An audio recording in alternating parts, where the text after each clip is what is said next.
যাদের কাছে ঘেঁষা যায় নাই তারাও নিশ্চিহ্ন হলো। 100টা জমিন কারোর জন্য বেশি হবে না, 100টা কমও হবে না। এক গ্রুপ কোম্পানির মালিক পড়ে গেল 80,000 কোটি টাকা রেখে, 80,000 কোটি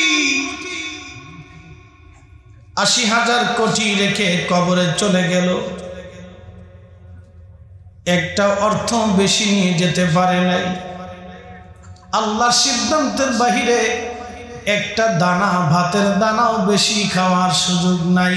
তারপরও মানুষ গরিবের টাকা মাইরে খায়, সরকারি অর্থ চুরি করে খায়।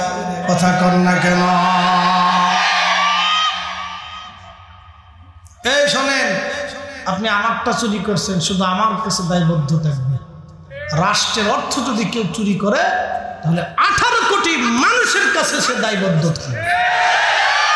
আল্লাহর কসম করে বলি, মেহশরের ময়দান কায়েম হবে, সেই ময়দানে আল্লাহ থাকবে বিচারক, আল্লাহ বিচারক থাকবে। 18 কোটি মানুষ তার বিরুদ্ধে মামলা করবে। 18 কোটি, কি হিন্দু, কি বৌদ্ধ, কি খ্রিস্টান, কি মুসলিম, কি ধনী, কি দরিদ্র, কে পাগল, কে সুস্থ, কে অসুস্থ, সবাই সেই দিন মামলা করে বলবে, রাব্বি আমার হক নষ্ট করেছিল, আমার টাকা নষ্ট করেছিল, আমার ঘুম কেড়ে নিয়েছিল, আল্লাহ আজকে আমার সম্পদ আমাকে বুঝিয়ে দিতে বলেন। আল্লাহর নবী বললেন, কিয়ামতের ময়দানে এই লোকের চাইতে দরিদ্র আর কেউ হতে পারে না, যে যার মরে গেছে কিন্তু পাওনাদারের অভাব নাই। 18 কোটি মানুষ মামলা করবে, 18 কোটি মানুষ মামলা করবে, 18 কোটি মানুষ মামলা করবে। সারানোর মতো কেউ নেই, সারানোর মতো। হাসর কায়েম হবে, বিশ্বাস আছে? হাসর কায়েম হবে, বিশ্বাস আছে? হাসর কায়েম হবে। পৃথিবীর আদালত থেকে নিষ্কৃতি পাওয়ার সুযোগ হয়তো হতে পারে, কিন্তু আল্লাহর আদালত থেকে নিষ্কৃত পাওয়ার কোন সুযোগ। প্রিয় উপস্থিতি, কুরআনুল কারীমের ভিতর আল্লাহ ওয়াজ করলেন, ইয়া আইয়ুহাল ইনসানু মা গররাকা বিরাব্বিকাল কারীম।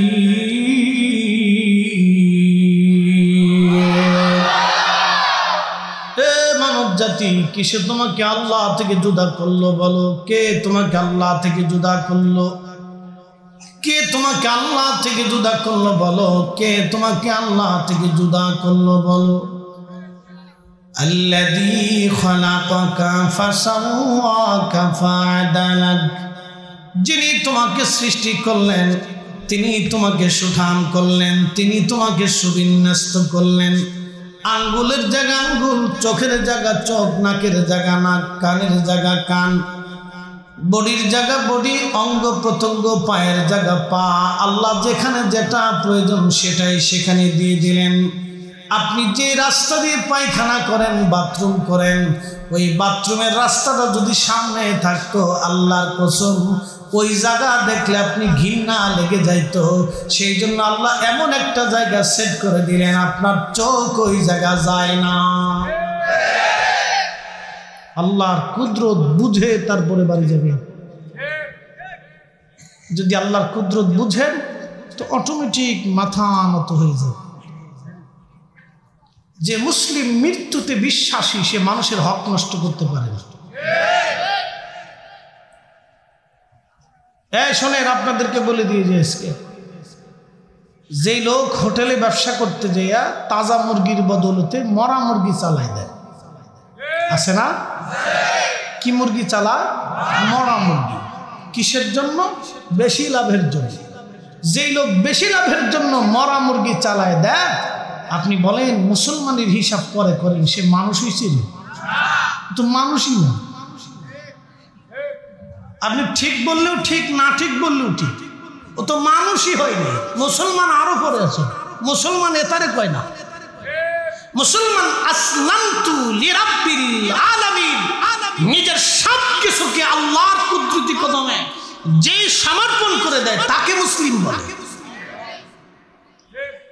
তাকে মুসলিম বলে। যেই মুসলমান সুদ খায় তাকে মুসলিম বলে না, যেই মুসলমান ঘুষ খায় সে মানুষই হয় নাই, তো মুসলমান তো পরে হবে। কি কথা কন না কেন? হ্যাঁ মানুষ হয়েছে নি, মানুষ হয়েছে মানুষ, সে মানুষ হয় নাই, মানুষ হয় নাই। সে টাকার বিনিময়ে অন্যায় বিচার করে, সে মানুষ হয় কেন? চুক্তি দিয়ে অন্যায় বিচার করে, সে মানুষ হয় কেমনে? স্বজন প্রীতি করে অন্যায় বিচার করে, সে মানুষ হয় কেমনে? গরিব মানুষের বদৌলতে ধনী মানুষের পক্ষে রায় দেয়, সে মানুষ হয় কেমনে? মুসলমান তো পরে, তো মানুষই হয় নাই। কি কথা কন না কেন? ও তো মানুষই হয় নাই, মুসলমান আরো পরে আল্লাহর আদালত দাঁড়াবে।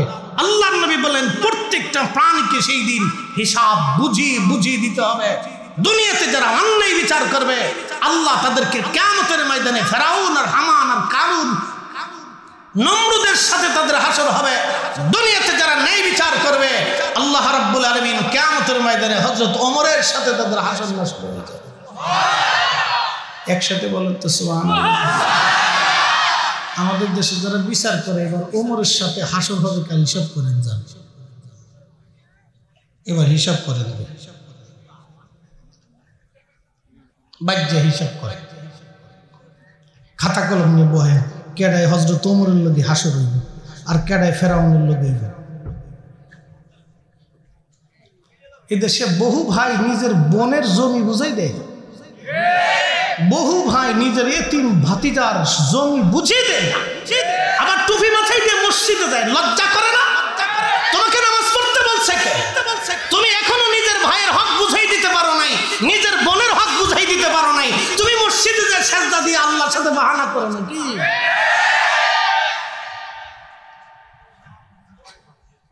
কথা কি খারাপ হইতেছে ভাই? উচিত কথা তিতা লাগে।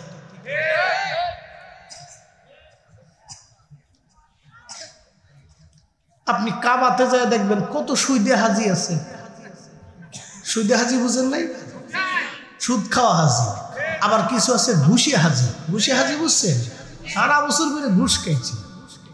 ঘুষি হাজি বহুত পয়সা করে কামাইছেন, হজ করতে গেছে, শয়তান আসে আচ্ছা তোমার সিটি তো আমি বড় সিটার না, আমার সিটি তুমি বড় সিটার।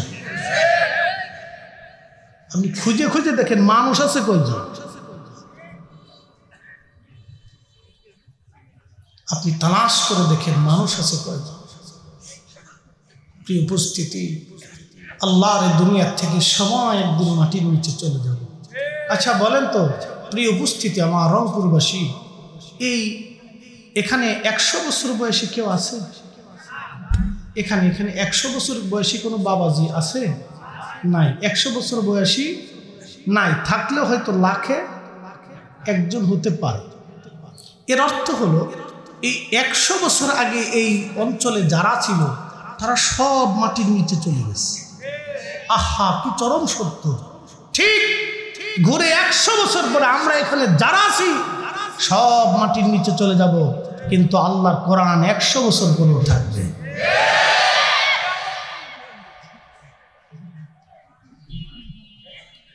আযান 100 বছর পরেও থাকবে, এই মাহফিল 100 বছর পরেও থাকবে, এই কোরআনের তেলাওয়াত 100 বছর পরেও থাকবে, কিন্তু আমরা কবরে চলে যাব। চরম বাস্তবতা, চরম বাস্তবতা। আচ্ছা দাঁড়া, ক্যামেরারও দরকার আছে। এরা যদি ক্যামেরা না দেয় তাহলে মানুষের হেদায়েত হইতো না। কিছু মানুষ হেদায়েত হয়।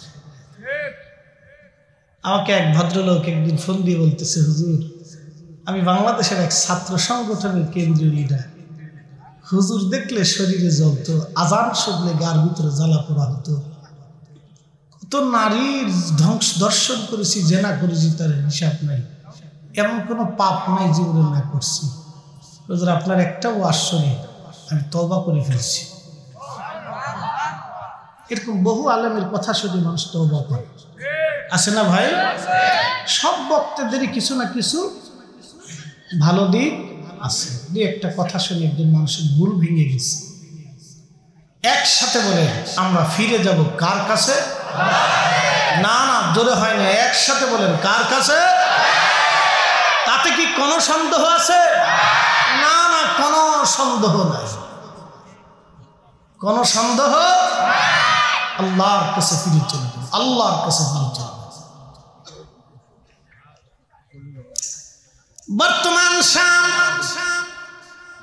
সিরিয়া, ফিলিস্তিন, লেবানন, জর্দান, 4 অঞ্চলটাকে আগে শাম বলা হতো। শাম, এই শাম পৃথিবীতে কিয়ামত পর্যন্ত এই শামের ভিতরে একটা বাহিনী থাকবে যারা কাফেরদের সাথে কিয়ামত পর্যন্ত লড়াই করতে থাকবে।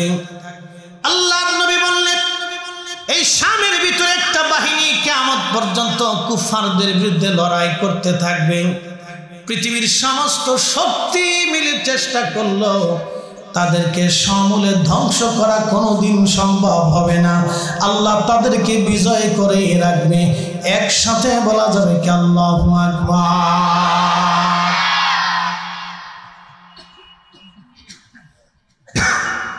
আমরা হলে জিবাই না মুসলমান, বলে হুজুর কেডা? আমরা মসজিদেও যাই, মন্দিরেও যাই। দুর্গা পূজা হইলে হিন্দু চাইতে মুসলমানের গোলা বেশি থাকে। আচ্ছা মুসলমান, আপনাকে জিজ্ঞেস করি, মন্দিরে আপনার কাজ কি? হিন্দু সে পূজা করতেছে, দুর্গা পূজা, কালী পূজা, গণেশ পূজা, সরস্বতী পূজা, লক্ষ্মী পূজা, তার যত পূজা আছে সে করুক, ওটা আমাদের ফাংশন। আমরা তার নিষেধও করতে যাব না, মারতেও যাব না, বাধাও দিতে যাব না, কারণ তার দেশের নাগরিকত্বের অধিকার আছে। ঠিক আছে না ভাই? আমরা মুসলমান দুর্গা পূজা যে বই থেকে কি কথা কর না কেন? কোন হিন্দু জীবনে দেখছেন আমাদের মসজিদে এসে নামাজের কাতারে দাঁড়াইছে? আমাদের ঈদের মাঠে দাঁড়াইছে? দেখছেন কোনোদিন একদিন একটা গরু কুরবানি দিছে? তা আপনি কেন কালী পূজায় যান? কি কথা কর না কেন? তার কাজ সে করুক, আমার কাজ আমি। মুসলিম হয়ে কেন দুর্গা পূজায় যান? আজকে শুনে আপনারা এখানে যারা বসে আছেন, ওই শহরে যদি কোনো বাংলাদেশের কোনো নায়িকা গায়িকা আউলা জাউলা আউলা বাউলা আসতো, তাহলে এখানকার অর্ধেক মানুষ ওই জায়গায় ছিল। আমি ভালো করি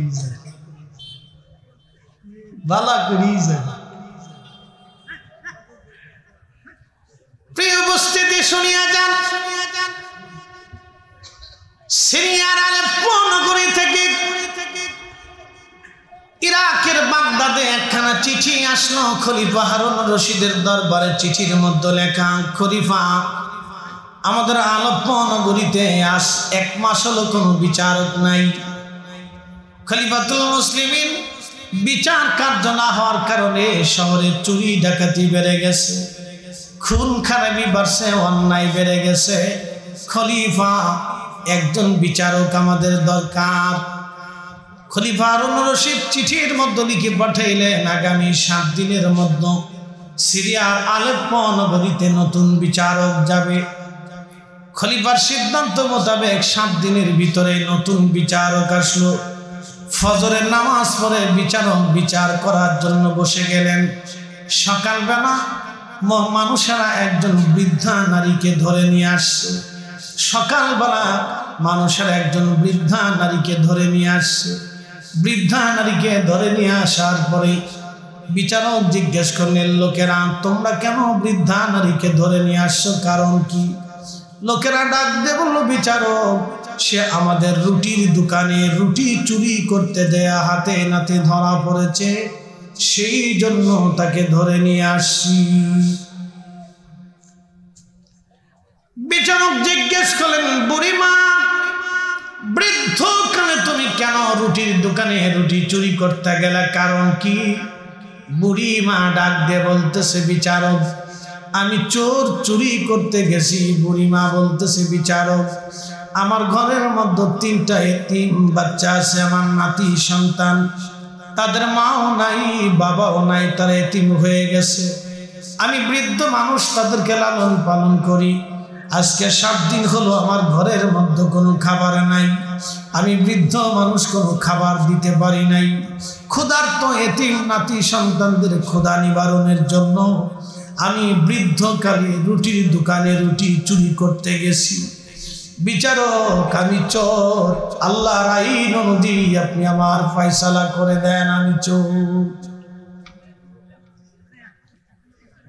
বিচারক কথা শোনার পরে স্থির হয়ে গেল, চুপ হয়ে গেল।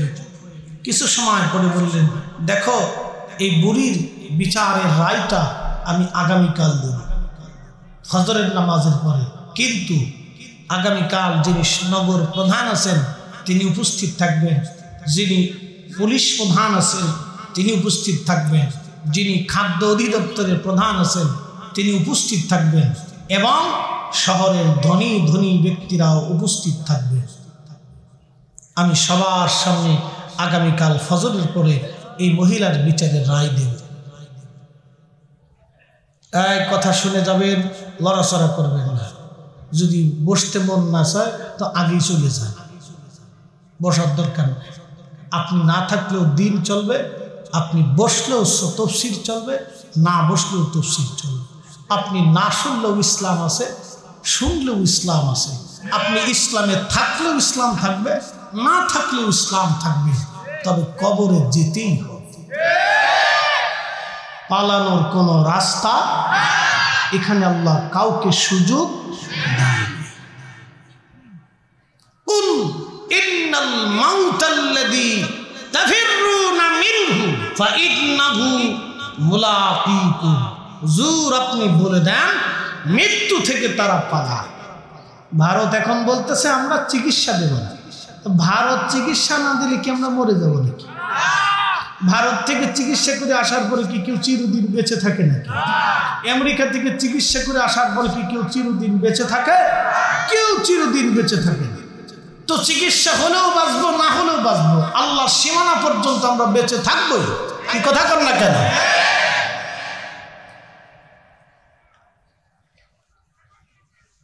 মনোযোগ দিয়ে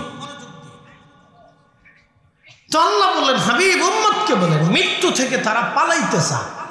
নবী গো বলে দেন মৃত্যু থেকে তারা পালাইতে পারবে না, এই মরণ তার সাথে মুলাকাত করবে।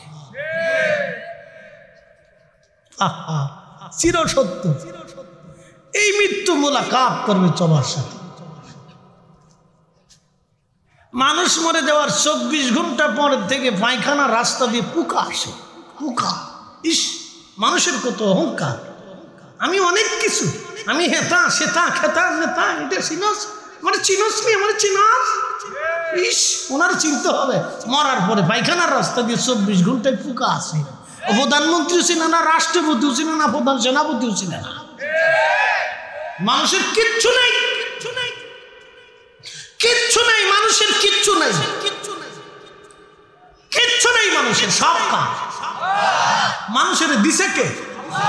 আসতে বলবেন না, জোরে বলেন দিছে কে? একসাথে বলেন কে দিয়েছে? আল্লাহ দিয়েছে। আমাদের কিচ্ছু নেই, আমাদের চোখের আলোটা আল্লাহ দিয়েছে। অন্ধ বানাইলে কিচ্ছু করার নাই, বুঝে তারপরে যাবে। প্রিয় রংপুরবাসী মনোযোগ দিয়ে কথাগুলি শুনবেন। মানুষের মৃত্যুর 24 ঘন্টা পরে পায়খানা রাস্তা দিয়ে পোকা আসে, পোকা পোকা পোকা আসে, পোকা, দুর্গন্ধ ছড়িয়ে যায়। তখন আপনার আপনজনগুলি সবাই তাড়াতাড়ি কবর দিয়ে দিবে, কেউ আর কাছে রাখবে না, ধরে রাখবে না। হ্যাঁ, চিরসত্য কথা বলতে যে আজ যে চাদরখানা দিয়ে আপনার লাশ মরানো থাকবে, আপনার সন্তান কোনোদিন ওই চাদর আর ব্যবহার করবে না। চিরসত্য, এই চাদর আপনার সন্তান আর কোনোদিন ব্যবহার করবে না। ভয় পায়, ভয় পায়। যে বিছানার চাদর দিয়ে আপনাকে মুড়িয়ে রাখা হবে, আল্লাহর কসম করে বলতেছি আপনার স্ত্রী ওই বিছানার চাদর আর ব্যবহারই করবে না। ভয় পায়, ভয় পায়। তো যদ্দূর পারেন স্ত্রীর জন্য, খুশির জন্য সুদ খাবেন, ঘুষ খাবেন, আপনার বউ কিয়ামতের ময়দানে আপনাকে তরাইব।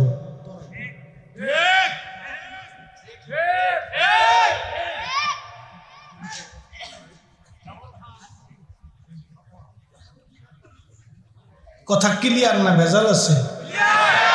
একবারে কুয়াশার মতো ক্লিয়ার, কোনো ভেজাল নেই। আমি এটা বলার জন্য আসছি, আল্লাহ আমাকে দায়িত্ব দিচ্ছে, কিয়ামতের মধ্যে আমার জিভ কাটা হবে। আপনি ঠিক বললেও ঠিক, না ঠিক বললেও ঠিক, আমার জিভ কাটা। আল্লাহ এগুলি বলার জন্য আমাদেরকে পাঠিয়েছে। একসাথে বলেন তো আল্লাহু আকবার। তেলের গাড়ি তেলে চলে,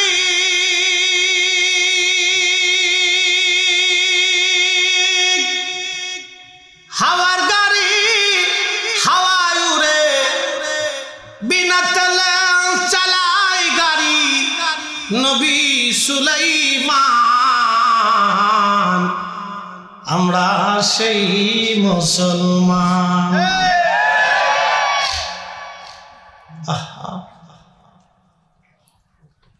বিচারক বললেন আগামীকাল রায় হবে। মনে আছে নাকি? আজকে একটু বিচার বুঝে যান। আমরা দেশেরও বিচার আর তৎকালীন দিনেরও বিচার। বিচারক বললেন আগামীকাল আমি রায় দেব। ওই রায় বসে গেল সকালবেলা। যিনি নগর প্রধান আসলেন, পুলিশ প্রধান সহ সবাই আসলেন, এসে বসলেন। বসার পরে বিচারক বললেন, দেখো এই ভদ্র মহিলা বৃদ্ধ মানুষ রুটির দোকানে চুরি করতে যে হাতে নাতে ধরা পড়েছে। এই মহিলার শাস্তি হলো আল্লাহর আইনে হাত কেটে ফেলে দেওয়া। কিন্তু সে বৃদ্ধা নারী, আমি বিচারক তার বৃদ্ধতার দিকে তাকাইয়া এবং অকপটে চুরির কথা স্বীকার করার জন্যে আমি এই বৃদ্ধ নারীর হাত কাটাকে মওকুফ করে দিয়ে আমি তার জন্য 100 বেত্রাঘাত নির্ধারণ করে এবং 100 রৌপ্য দিনার আমি তার জন্য জরিমানা ধার্য করলাম। এই শোনেন, এবার বিচারক বলতেছে, তবে এই রাষ্ট্র তাকে চুরি করতে বাধ্য করছে। এই রাষ্ট্র তাকে চুরি করতে বাধ্য করছে। বলে এই রাষ্ট্র তাকে চুরি করতে বাধ্য করেছে। এই মহিলা 7 দিন পর্যন্ত এতিম বাচ্চা নিয়ে ক্ষুধার্ত ছিল। রাষ্ট্রের দায়িত্ব ছিল তার ঘরের মধ্যে খাবার পৌঁছায় দেওয়া, কিন্তু খলিফা হারুনুর রশিদ তার দায়িত্বে অবহেলা করেছেন। অতএব মহিলার 100 বেতের বাড়ি ভিতরে আমি বিচারক 20টা বেতের বাড়ি আমি খলিফার জন্য নিযুক্ত করলাম। খলিফার হাতের মধ্যে যেন 20টা বেতের বাড়ি শটাং শটাং করে মেরে দেওয়া হয়। একবার জোরে বলা যায় কি আল্লাহু আকবার। আল্লাহতে পরিপূর্ণ ঈমান কোথা আসে মুসলমান? আল্লাহতে পরিপূর্ণ ঈমান কোথা আসে মুসলমান?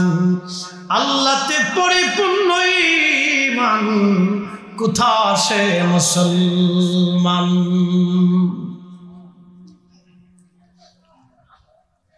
এইরকম বিচারক মাটি খুঁজে পাওয়াটাই মুশকিল। মাটি খুঁজে পাবেন কিনা চিন্তা করে।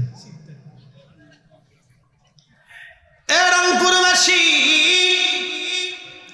খলিফা হারুনুর রশিদ এর বিচারক তিনি রায় দিয়ে বললেন, যেহেতু খলিফা এখানে উপস্থিত নেই, আমি তার প্রতিনিধি, আমার হাতের মধ্যেই মেরে দাও। 20টা বেতের বাড়ি আমার হাতে মারা হবে। মেরে দেওয়া হলো 20টা বেতের বাড়ি। মারার পরে খলিফা বিচারক এবার বলতেছে, যেহেতু খলিফার পক্ষ থেকে এই শহরের নগর প্রধান যিনি, তিনি দায়িত্ব ছিল কে গরিব অভাবী মিসকিন আছে তার বাড়ি খোঁজ খবর নিয়ে তার ঘরের মধ্যে খাবার পৌঁছায় দেওয়া রাষ্ট্রের পক্ষ থেকে, সেহেতু নগর প্রধান তার দায়িত্বে অবহেলা করেছে। অতএব নগর প্রধানের হাতের মধ্যে 20টা বেতের বাড়ি সমানতালি যেন শটাং শটাং মেরে দেওয়া হয়। একসাথে বলেন আল্লাহু আকবার। আমাদের দেশে যদি সিস্টেমটা চালু থাকতো তাহলে বাংলাদেশে বহু জনের হাতের মধ্যে বেতের বাড়ি শটাং শটাং মেরে দিত। সমান তালে পড়ে যেত। কষ্ট হচ্ছে না আপনাদের?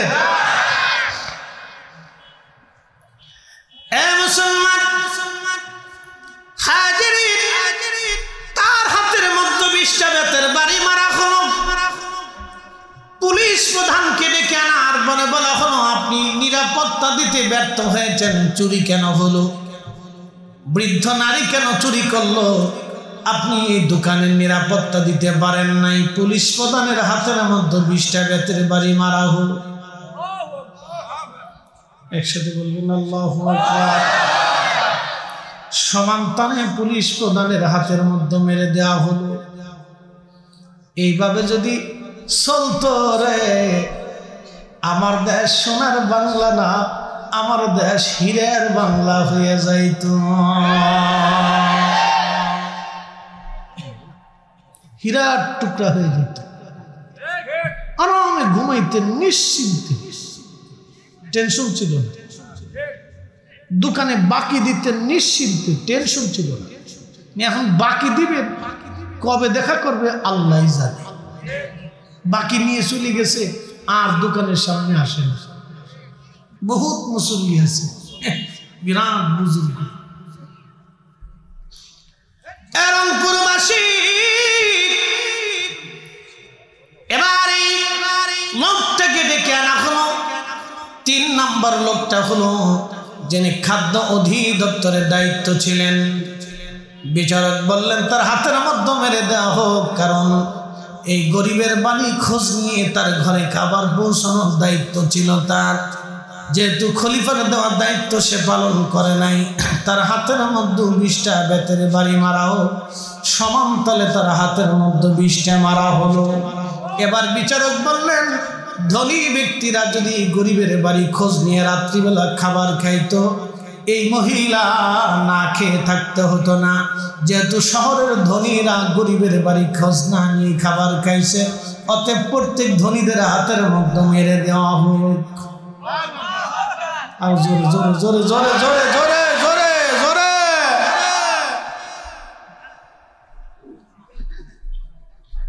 বিচারের নাম বিচার। কত চমৎকার রায়, হিসাব করে দেখি। বিচারক রায় দেওয়ার পরে এবার বললেন 100 রৌপ্য দিনার আমি তার বিচার, তার জরিমানা ধার্য করেছি। যেহেতু সে গরিব মানুষ, 1টা রৌপ্য দিনারও সে দিতে পারবে না। আর এই রাষ্ট্র তারে চোর বানাইছে, সে ইচ্ছা করে চুরি করতে যায় নাই। তার ঘরে খাবার থাকলে সে চুরি করতে যাইত না। অতএব আমি খলিফার পক্ষ থেকে 50 দিনার জমা করলাম। সবাই 50 দিনার করে জমা করা হোক। নগর প্রধান দিলেন, পুলিশ প্রধান দিলেন, খাদ্য অধিদপ্তর দিলেন। এইভাবে ধনীরা কিছু কিছু দেওয়ার পরে 400 দিনার জমা হয়ে গেল। 400 দিনার জমা হওয়ার পরে 100 দিনার রাষ্ট্রের কোষাগারে জমা করা হলো। আর 20 দিনার রুটির দোকানদারকে দিয়ে দেওয়া হলো। 280 দিরহাম দিয়ে মহিলার হাতে দিয়ে বলল, বুড়িমা বাকি টাকাগুলি তুমি ব্যবহার করবা। আগামী 1 মাসের মধ্যে ইরাকের বাগদাদে খলিফা হারুন রশিদের রাজদরবারে যাবা। খলিফা সবার সামনে তোমার কাছে ক্ষমা চাইতে বাধ্য। কেন তোমাকে 7 দিন ক্ষুধার্ত রেখেছিল? একবার আওয়াজ তুলে বলা যাবে কে মারহাবা? তেলে চলে হাওয়ার গাড়ি, হাওয়ায় উড়ে বিনা তেলে সালাই গাড়ি। নবী সুলাইমান আমরা সেই মুসলমান, আমরা সেই মুসলমান। আল্লাহুম্মা সাল্লি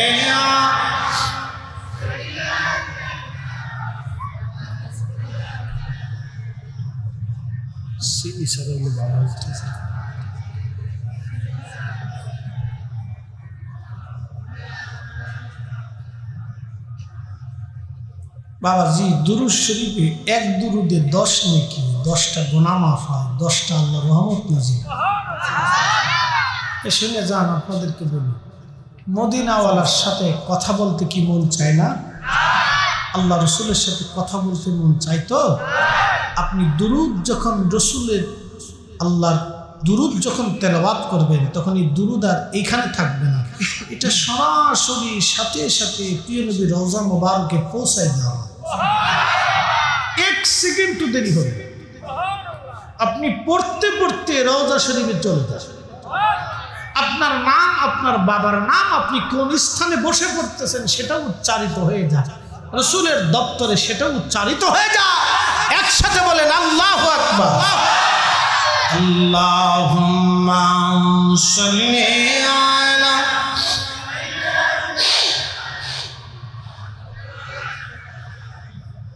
মুহাম্মাদ ওয়া আলা আলি সাইয়্যিদিনা।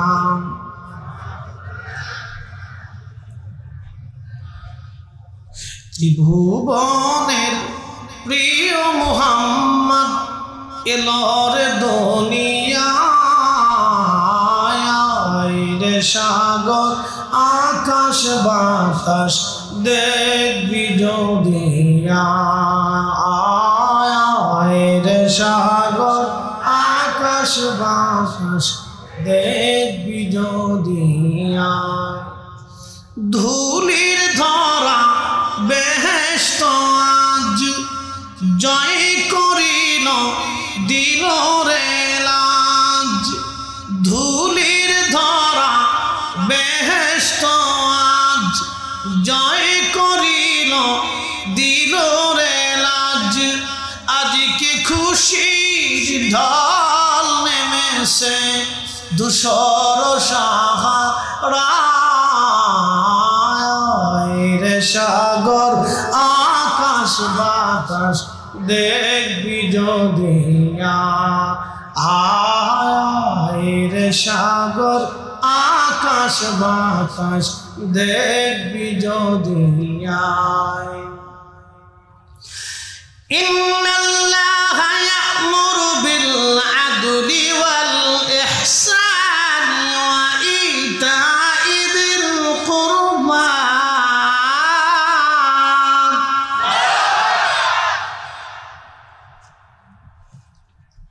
এই কোরআন আমার রব মালিক ডেকে বলতেছে, হে বান্দা, আমি রব তোমাদেরকে হুকুম প্রদান করলাম, নির্দেশ দিলাম, পৃথিবীতে তোমরা ন্যায় করবা, অন্যায় করবা না। ন্যায় কি করবা? জোরে বলেন কি করবা? ব্যবসায় মাল কম দেব, খাবারে ভেজাল দেব, অন্যের সম্পদ মেরে দেব, সুদ ঘুষ খাবো। তোমরা পৃথিবীতে ন্যায় কাজ করবা, অন্যায় করবা না। আর একটা কাজ তোমরা করবা, ইহসান করবা, দয়া করবা। দয়া দয়া মান লাম ইয়ারহামিন নাস ওয়া মান লাম ইয়ারহামিল্লাহ। যে মানুষকে দয়া করে না আল্লাহ তাকে দয়া করে না, যে মানুষকে দয়া করে না আল্লাহ তাকে দয়া করে না। আজকের মাহফিলে আপনারা বসে বসে সুন্দর করে ওয়াজ শুনতেছেন, আর আমি নির্ভয়ে আপনাদের সামনে কথা বলতেছি। কিন্তু এমন একটা দিন ছিল ইসলামে, আপনি কালেমা পড়েছেন, শোনার পরে আপনার পিঠের চামড়া তুলে ফেলা হতো। আমাদের বাংলাদেশে হিন্দু সম্প্রদায়ের যারা আছে, আমি মনে করি তারা মায়ের কোলে ঘুমায়। পার্শ্ববর্তী দেশে ভারতে যদি যান, বহু এলাকা আছে মুসলমান গরু কুরবানি করতে পারে না। কথা বলেন না কেন? জোরে বলেন না, মিথ্যা বলছি? সত্য। বহু মসজিদে তারা আযান দিতে পারে না, মাইকে আযান দিতে পারে না, মাইক ছাড়া আযান দিতে হয়। ইচ্ছা করলে তারা মসজিদ বানাইতে পারে না, ইচ্ছা হলে মাহফিল সাজাইতে পারে না। বন্ধু খুব মনোযোগ দিবেন, পৃথিবীর বহু জায়গা আছে ইচ্ছা করলে আপনি ওয়াজ করতে পারবেন না, প্রশাসনের অনুমতি লাগবে, অনুমতি আপনাকে দেওয়া হবে না। বন্ধু মনোযোগ দিবেন, এই কালেমার জন্য সাহাবীদের পিঠের চামড়া চলে গেল। ইসলামের প্রথম নারী হযরত সুমাইয়া রাদিয়াল্লাহু আনহা আমাদের দেশের ফুসকা খাওয়া সুমাইয়া না,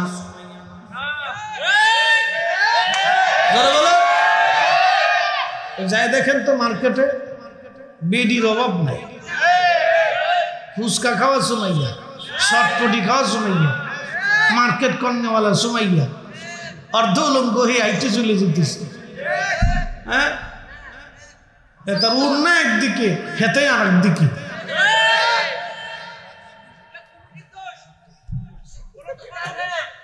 খুব মনোযোগ দিয়ে শুনিয়া যাবেন। কি কষ্ট হচ্ছে না আপনাদের? চলবে তাহলে চলবে, আরো 20 মিনিট চলো কি চলো নাকি? হ্যাঁ, সারা রাত্র বলেন, সারা রাত, সারা রাত বলেন ইনশাআল্লাহ, ইনশাআল্লাহ সারা রাত থাকা বলে নাকি লেখা হয়ে গেছে। একসাথে বলবেন আল্লাহু আকবার।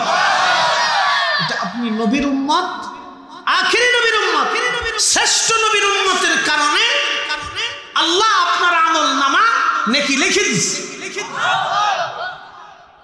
শ্রেষ্ঠ নবী দিলাম রে তরিয়ে দিতে রোজাহাসরে, পথ না ভুলি তাই তো দিলে পাক কোরআনের বাণী, খুদা তোমার মেহেরবানি। সুন্দর ফুল সুন্দর ফল মিঠা নদীর পানি, খুদা তোমার মেহেরবানি। বলেন খুদা তোমার মেহেরবানি। বন্ধু খুব মনোযোগ দিবেন। এই কালিমার জন্য সর্বপ্রথম যে নারীকে ধরে নিয়ে যাওয়া হলো তার নাম হযরত সুমাইয়া। ও নারী সমাজ ভালো করে শুনে যাবেন, হযরত সুমাইয়া রাদিয়াল্লাহু আনহা ছিলেন কৃতদাসী, খুবই হত দরিদ্র, পীড়িত নিপীড়িত।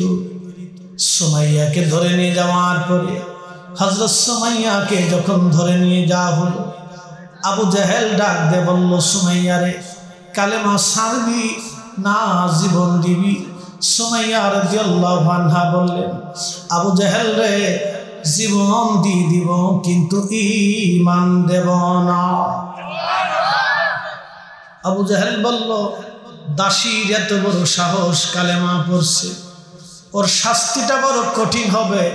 সেই জন্য সুমাইয়ার হাত পা গুলি বাঁধল, বেঁধে নিয়ে আবু জাহেল তার গুপ্তাঙ্গে নির্মম ভাবে বর্ষা দিয়ে খুচি খুচি খুচি খুচি নির্মম ভাবে হযরতে সুমাইয়া রাদিয়াল্লাহু আনহাকে শহীদ করল।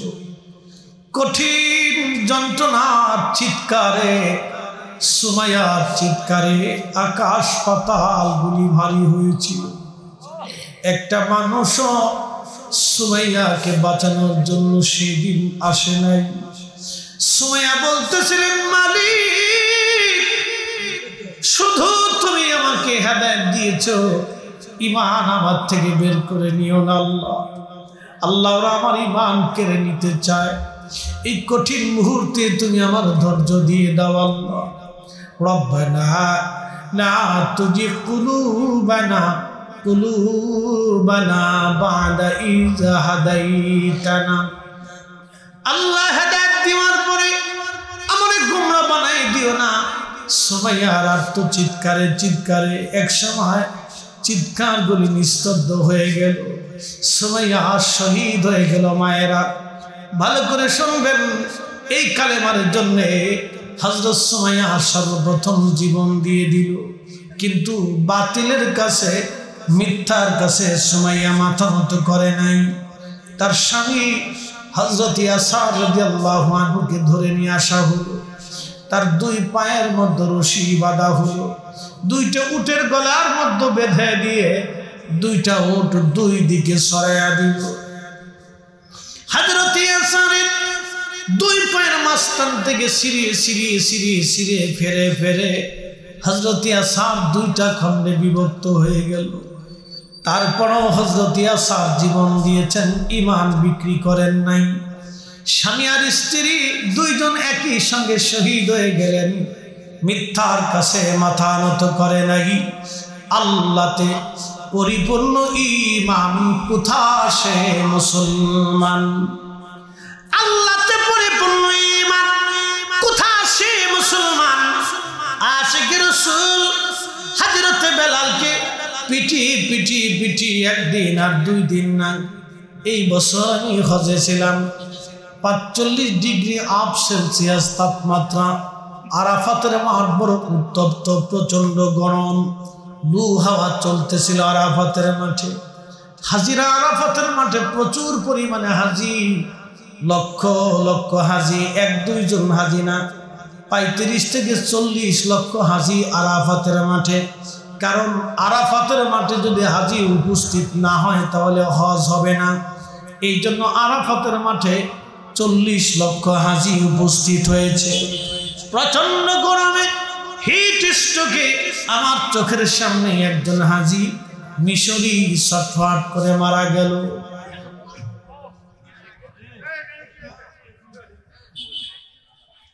বাবা কথা কইস না, মনোযোগ দেন। প্রচন্ড আরবের গরমে হযরত বেলালকে বেঁধে দিয়ে ওই মরুভূমির উত্তপ্ত বালুর মধ্যে হাত পা বেঁধে বুকের উপর পাথর চাপা দিয়ে চলে আসছে। আহা, প্রচন্ড লু হাওয়াতে কলিজা জিহ্বা শুকিয়ে অজ্ঞান হয়ে পড়ে থাকত। আবার হুশ আসার পরে একটা শব্দ বলতো, আহাদ আহাদ আহাদ, আল্লাহ এক, আল্লাহ এক, আল্লাহ ছাড়া কোনো মাবুদ নেই, আল্লাহ ছাড়া কোনো ইলাহা নাই, আল্লাহ ছাড়া কোনো রব নাই। একসাথে বলা যাবে আল্লাহু আকবার। কখনো তোমাকে যদি ভুলি, হেদায়েতের আলো জেলে নিও কাছে তুলি, ঠাই দিও প্রিয়তম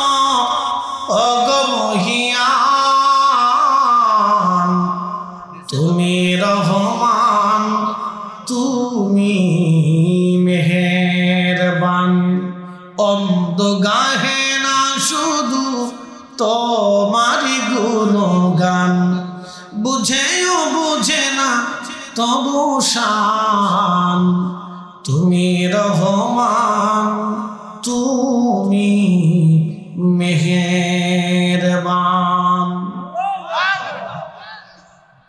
হযরত বেলাল হিজরত করে মদিনাতে চলে গেলেন। আজান প্রবর্তন হলো। নবী বললেন বেলালকে আজান মুয়াজ্জিন বানাইয়া দাও।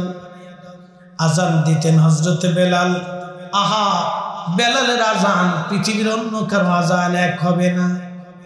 আজ সেই কোরআন আছে আগের মতোই, আবু বকরের মতো পাঠক নেই। আজ সেই আজানের রসম আছে আগের মতোই, বেলালের মতো মুয়াজ্জিন নেই। আজ সেই আশিকে রাসূল বেলাল আজান দিতেন। যদি কোনোদিন মসজিদে নববীতে যান, সেই জায়গাটা এখনো আছে রিয়াজুল জান্নার পিছনের অংশে।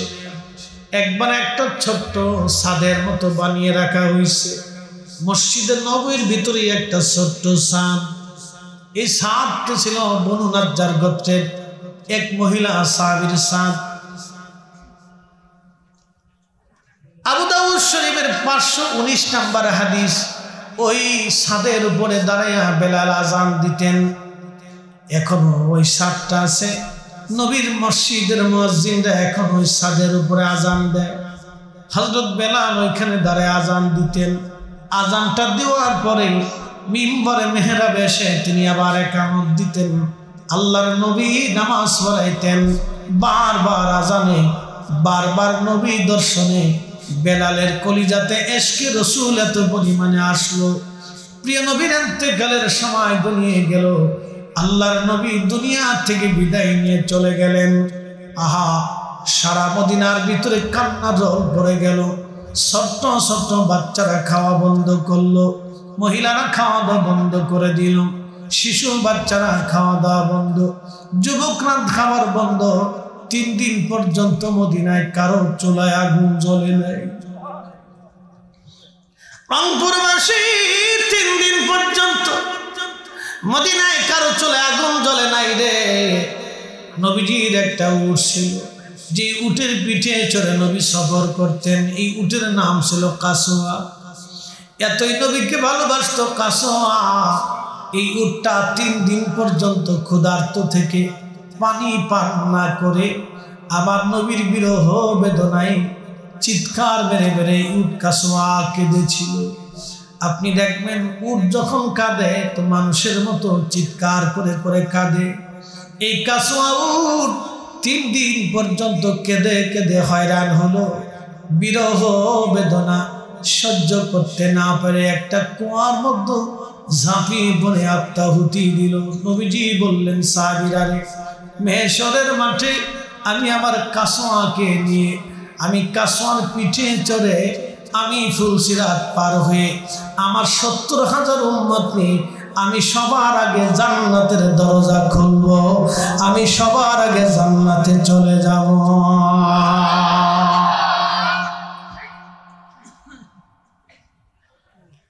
আমি জানি প্রেমে পাগল সে তো মদিনা, ওরে প্রেমানলে পুরে মরি, প্রেমানলে পুরে মরি, ওহে রব্বানা। আমি জানি প্রেমে পাগল সে তো মদিনা। রংপুরবাসী হাজিরিন খুব মনোযোগ দিবেন। হযরত বেলাল পাগল পারা হয়ে গেলেন, নবী নাই, মানতেই পারতেছে না সাহাবীরা। এত বেদনা লেগে গেল, সাহাবীদের খাওয়া দাওয়া বন্ধ হয়ে গেল। আহলে সুফার সাহাবীরা বড় কষ্টের মধ্যে দিন চলতে লাগলো। নবী নাই, সাহাবীরা নবীবিহীন কি করে বাঁচবে, পাগল পারা হয়ে গেল সাহাবীরা। বেলাল বললেন, আর আমি আজান দেব না গো, আজান দিলে নবী নামাজে আসতো, আর আমি আজান দেব না, আমি আজান দিতে পারবো না, আমি আজান দিতে অক্ষম। নতুন মুয়াজ্জিন নিয়োগ হলো। আল্লামা ইমাম জাইলাই নাসপুরের মধ্যে তিনি লেখেন, বেলাল ছোট্ট গাঠুরি বেঁধে হযরত আবু বকরের কাছে আসছে, এসে বলল, হুজুর বিদায় দেন, আমি আর মদিনায় থাকবো না, সিরিয়ার দামেস্কে চলে যাব। আবু বকর বললেন, বেলাল তুমি আজানটা দাও, চাইছিলাম তুমি আমাদের সাথে মদিনাতে থাকবে। বেলাল বলল, আবু বকর, কঠিন কাফেরের অত্যাচারের সময় আপনি অনেক টাকা দিয়ে আমাকে কিনে আজাদ করেছিলেন, আপনার নিজের জন্য কিনেছেন না আল্লাহর জন্য। আবু বকর কেঁদে দিয়ে বললেন, বেলাল রে, আমি তোকে আজাদ করে দিয়েছি আল্লাহকে খুশি করার জন্য। বেলাল ডাক দেখে, আবু বকর, তাহলে আপনি আমার উপর জোর করতে পারেন না, আমি আর আজান দিতে পারবো না। এই বিরহ বেদনা বেলালের আর সহ্য হলো না, চলে গেলেন সিরিয়ার মধ্যে। ইমাম তাকিউদ্দিন সুবকি আর শিফাউস সাকামের মধ্যে তিনি লিখতেছেন, আল্লাহর নবী একদিন রাত্রিবেলা স্বপ্নে হযরত বেলালের কুড়ে ঘরে তাশরিফ এনে ডাক দেয়া বললেন, বেলাল, কিরে বেলাল, আমার সঙ্গে কেমন জুলুম শুরু করছো? কতদিন হলো রে বেলাল তুমি আমার জিয়ারতে আসো না? বেলাল আয়, আমি নবীর জিয়ারতে আয় রে বেলাল, আমি নবীর জিয়ারতে আয়। কতদিন হলো রে বেলাল তুই আমার জিয়ারতে আসো না? বেলাল আয়, আমার সঙ্গে কেমন জুলুম শুরু করছো তুমি, তাড়াতাড়ি আমার জিয়ারতে আসো। আল্লাহর নবী বলেন, উম্মত মান রানি ফিল মানামি ফাকাদ রাআল্লাহ, যে আমার স্বপ্ন দেখছে সে বাস্তবেই আমি নবী দেখছে। আমি নবী নিজে আসি ছবি আসি না, আমি নবী নিজে আসি ছবি আসি না। একবার জোরে বলা যাবে কি আল্লাহু আকবার।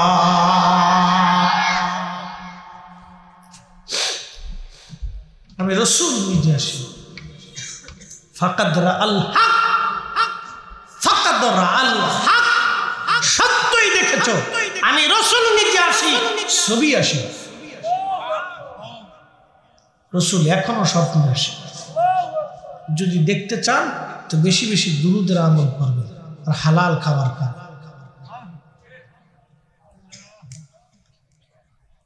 অধিক পরিমাণে দুরুদ পড়বেন। মৃত্যুর আগে একদিন আল্লাহর হাবিবের সাথে জিয়ারত হয়ে যাবে। কত বুলন্দ নসিব হবে তার।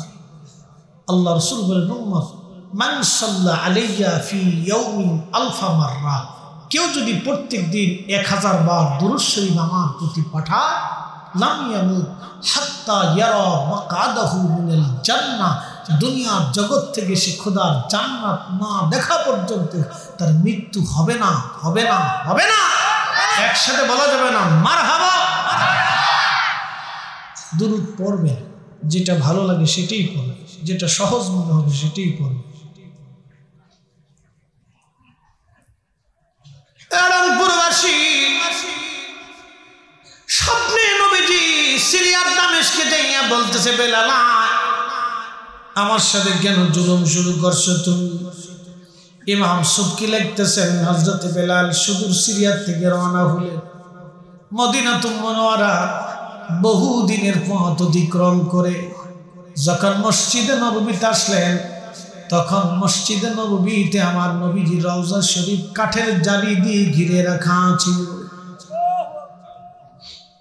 হযরত বেলাল রওজা শরীফের পাশে বসে বসে বসে বসে কাঁদতেছিলেন, আর ওই কাঠের জালির সঙ্গে মাথা মোবারক হেলান দিয়ে বসে কাঁদতেছে। হুজুর, এই মিসকিনকে আসতে বলেছিলেন, গোলাম হাজির হয়ে গেছে। হুজুর, স্বপ্নে আসতে বলেছিলেন, আপনার বেলাল হাজির হয়ে গেছে। আপনার বেলাল হাজির। ইয়া রাসূলুল্লাহ, স্বপ্নে আসতে বলেছিলেন, আমি আসছি। নবী গো, আপনার বেলাল আপনার কদম মোবারকে হাজির হয়ে গেছে। হাজিরিন, আশিক রাসূল হযরত বেলাল বসে বসে রওজা শরীফের সঙ্গে হেলান দিয়ে বসে বসে কাঁদতেছি। নতুন মুয়াজ্জিন এসে আযান দেওয়ার জন্য এসে দেখে রে নবীজির মুয়াজ্জিন রওজা শরীফের সঙ্গে হেলান দিয়ে মাথা টুকরিয়ে বসে বসে কাঁদে। নতুন মুয়াজ্জিন বলল, শুনছো মদিনাবাসী, নবীর মুয়াজ্জিন মুয়াজ্জিনের রাসূল হযরত বেলাল ফিরে আসছে। বেলালের মতো আশিক যদি আমরা হইতাম, এ দুনিয়ায় নবীর দেখা পাইতাম, এ দুনিয়ায় নবীর দেখা পাইতাম। সাহাবীরা এসে ভরে গেল। সমস্ত সাহাবীরা বলতেছে, মুয়াজ্জিনের রাসূল, ওগো নবীর মুয়াজ্জিন, কতদিন হলো তুমি মসজিদে আযান দাও না গো, যাও একটা বার আযান দাও, বহুদিন তোমার আযান শুনি না গো। নবীর মুয়াজ্জিন, একটা বার যাও, আজ তুমি আযান দাও। হযরত বেলাল বললেন, না, আমি পণ করেছি, আর আমি আযান দিতে পারবো না। তোমরা আমাকে অনুরোধ করো না গো, আমি আর আযান দেব না গো, আমি আর আযান দেব না। আযান দিলি নবী আসতো, নবী দেখতো বেলাল। আহা, ইশকে রাসূল এতই জটিল। আশিক রাসূল হযরতে বেলাল স্থির থাকতে পারেন নাই। সাহাবীরা কাঁদতে লাগলো, বেলাল রে, বহুদিন তুমি আযান দেও না। সাহাবীরা বলল, আমাদের কথায় বেলাল হয়তো আযান নাও দিতে পারে, যাইয়া দেখো ছোট্ট হাসান আর হুসাইন ঘরের মধ্যে আসেন। হযরত ইমাম হাসান হুসাইনকে ডেকে আনা হলো, যদি কোনোদিন মদিনাতে যান বাবুস সালাম বরাবর 7 নম্বর গেট দিয়ে যদি আগায় যান একটা মসজিদ আপনি পাবেন। এই মসজিদ কোন মসজিদ না, মূলত এটা হযরত ফাতেমার বাড়ি। এটা বর্তমানে মসজিদ বানায়া স্মৃতি করে রাখা হয়েছে। এখানেই হযরত আলী ফাতেমার হাসান হুসাইনকে নিয়ে থাকতেন। হাসান হুসেনকে দেখতে নবীজির মতো দেখা যাইতো। দেখবেন কোন কোন সন্তান বাবার চেহারা পায়, কোন কোন সন্তান নানার চেহারা পায়, কোন কোন সন্তান ফুফুর চেহারা পায়। ইমাম হাসান দেখতে নবীজির মতো দেখা যাইতো, ইমাম হুসাইন দেখতে নবীর মতো দেখা যাইতো। দুই ভাই আসছে দৌড়াইয়া, নবীর মুয়াজ্জিন আসছে। ইমাম সুবকি আর শিফাউস সাকানের মধ্যে লেখেন নবীর মুয়াজ্জিন আসছে দেখার জন্য। হযরত ইমাম হাসান আর হুসাইন দুইজন দৌড়ায় আসছে। আসার পরে হযরত বেলাল রওজা শরীফের সঙ্গে বসা ছিল। রওজা শরীফ থেকে উঠে যাইয়া ইমাম হাসান আর হুসাইনের বুকের মধ্যে মাথাটাকে জড়িয়ে ধরে গুন গুন করে কাঁদতেছিল। হযরত ইমাম হাসান সমস্ত নীরবতা ভেঙ্গে ডাক দিলেন, নানার মুয়াজ্জিন, কতদিন হলো তুমি মসজিদে আজান দেও না গো? কতদিন হলো তোমার কণ্ঠের আজান শুনি না? তাড়াতাড়ি যাও মিনারায়, যেইভাবে নানারা আজান শোনাইতা আমরাও সেইভাবে আজান শোনাইব। হযরত আশিক রাসূল বেলাল রাদিয়াল্লাহু আনহু স্থির থাকতে পারেন নাই। রওজা শরীফ থেকে উঠে যে দৌড়াইয়া সেই ওই ছাদের উপরে দাঁড়ায় গেলেন, যে ছাদের উপরে দাঁড়ায় দাঁড়ায় তিনি আজান দিতেন। ওই ছাদের উপরে উঠে হযরত বেলাল আজান শুরু করলেন, আল্লাহু আকবার, আল্লাহু আকবার, আশহাদু আল্লা ইলাহা ইল্লাল্লাহ।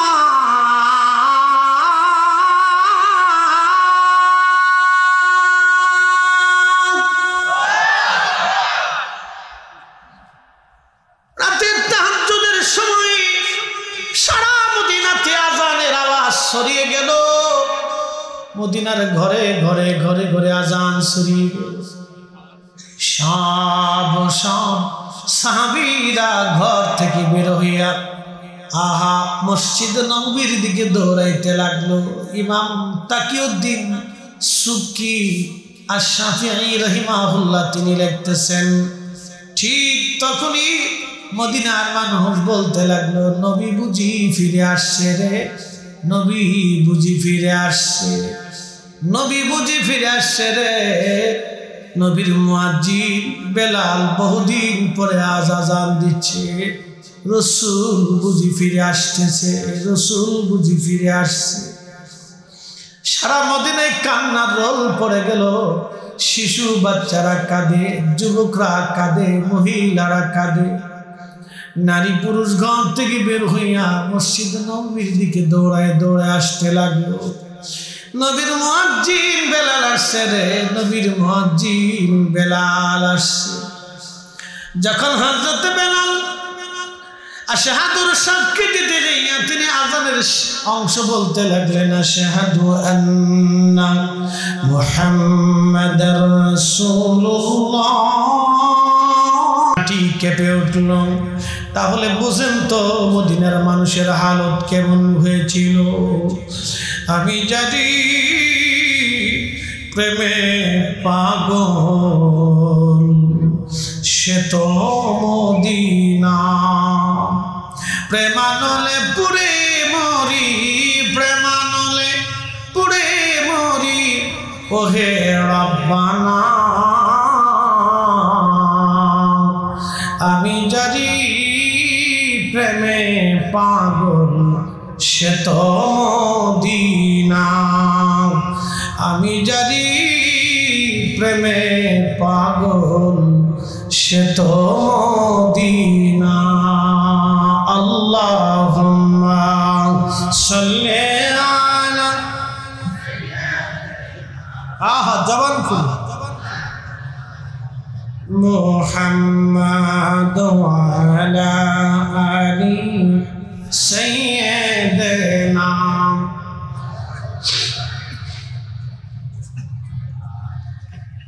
নবীর ইন্তেকালের পরে বেলাল দুইবার আজান দিয়েছিল।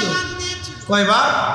মাত্র দুইটা আজান বেলাল দিয়েছিল। একটা আজান ইমাম সুবকির কিতাব অনুযায়ী মদিনা মুনওয়ারাতে যখন আশহাদু আন্না পড়লেন বেলাল অজ্ঞান হয়ে গেলেন, বেহুশ হলেন, আর আজান দিতে পারেন নাই। আর কোনদিন নবীর মসজিদে আর বেলাল আজান দেন নাই। চলে গেলেন তিনি সিরিয়ার দামেস্ক।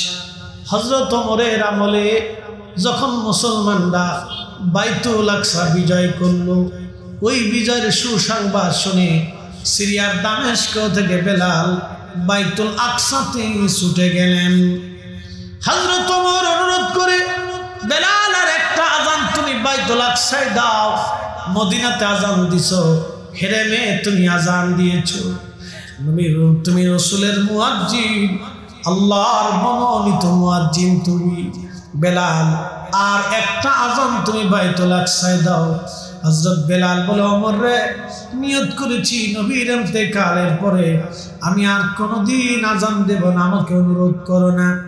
আবু দারদা রাদিয়াল্লাহু তাআলা আনহু ছিল, আরো অনেক অনেক সাহাবীরা উপস্থিত ছিল। সবাই বলল, নবীর মুয়াজ্জিন, একটা আজান তুমি বাইতুল আকসায় দাও, জীবনের একটা আজান তুমি বাইতুল আকসায় দাও। হযরত বেলাল বাইতুল আকসা বিজয় হওয়ার পরে বাইতুল আকসার পাশে দাঁড়িয়ে আর একটা আজান দিয়েছিলেন।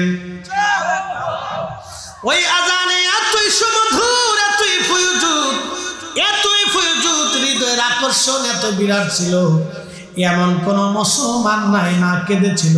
হযরত ওমর কাঁদতে কাঁদতে কাঁদতে কাঁদতে বাইতুল আকসার মাটির মধ্যে তিনি ধুলিয়ে শুয়ে পড়েছিলেন কাঁদতে কাঁদতে।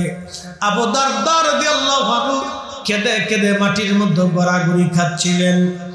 আশিকে রাসূলুল্লাহ পাগল পারা হয়ে গেল, এমনকি খ্রিস্টানরা পর্যন্ত আজানে মোহিত হয়ে চোখের পানি ফেলে ফেলে কেঁদেছিল। কোরআনের রসম আছে আগের মতোই, কোরআনের রসম আছে আগের মতোই, আবু বকর ওমর আলী নেই আজ সেই, আজানের রসম আছে আগের মতোই, আজানের রসম আছে আগের মতোই, বেলালের মতো মুয়াজ্জিন নেই আজ সেই। লা ইলাহা জোরে লা ইলাহা, লা ইলাহা, লা ইলাহা ইল্লাল্লাহু মুহাম্মাদুর রাসূলুল্লাহ সাল্লাল্লাহু আলাইহি ওয়াসাল্লাম। আমার দিকে তাকান, একটা লোক উঠবেন না।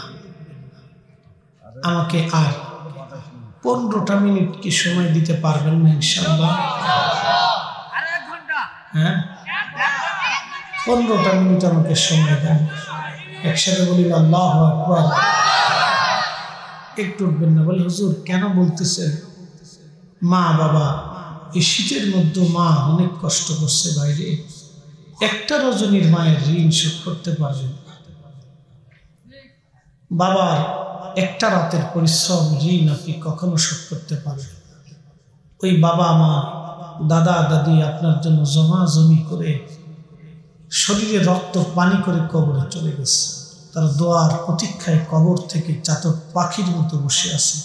তারা জানে যে কেল্লাবন্দ চৌড়াপাড়ার এহসান নুরানি মাদ্রাসা মাহফিলে আজকে দোয়া হবে। আমার সন্তান গেছে, আমার নাতি গেছে, তারা দোয়া করবে। মাত্র 15টা মিনিটের জন্য একটু বসে তাদের জন্য দোয়া করে যান। একদিন মাটি হবে ঘরে মন আমার, কেন বান্ধ দালান ঘর।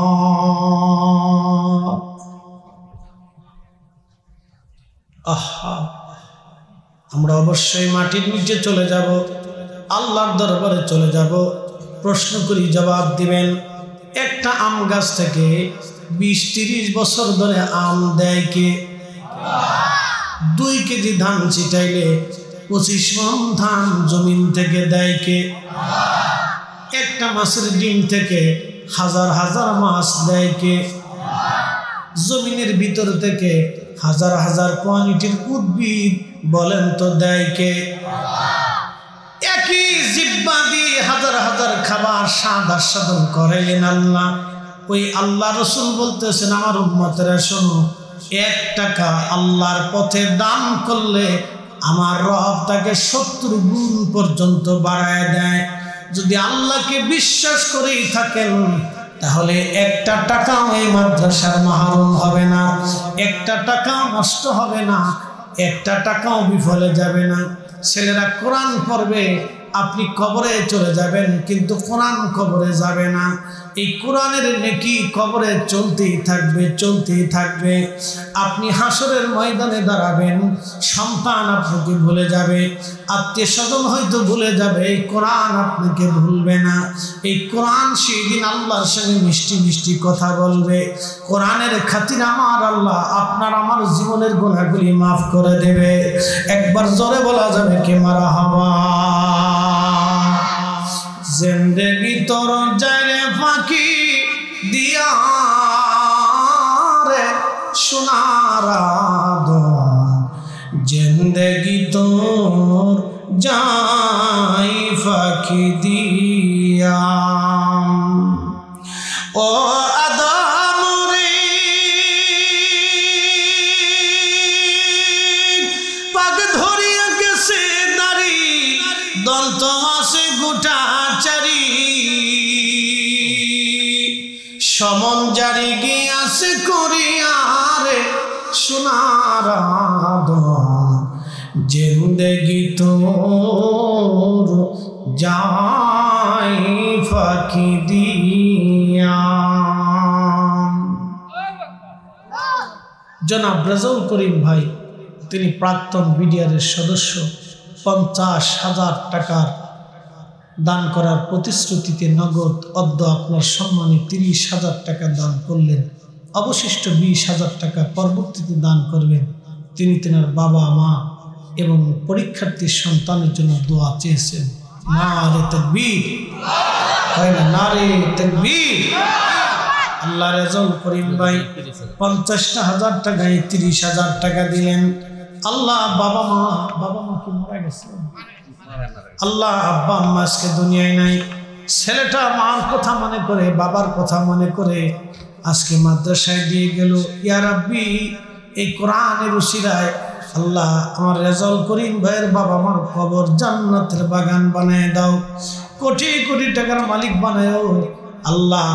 আল্লাহ আরো বেশি বেশি দান করার তৌফিক দিও। সন্তানটা পরীক্ষা দিবে, ওর ভবিষ্যৎকে উজ্জ্বলময় করে দাও, তাকে মানুষের মতো মানুষ বানিয়ে দাও আল্লাহ। তার ভবিষ্যতে উত্তম রিজিকের ফয়সালা করে দাও। আমরা সবাই দোয়া করে বলি আমিন। মাত্র 10 মিনিট সময় আমাকে দিবেন।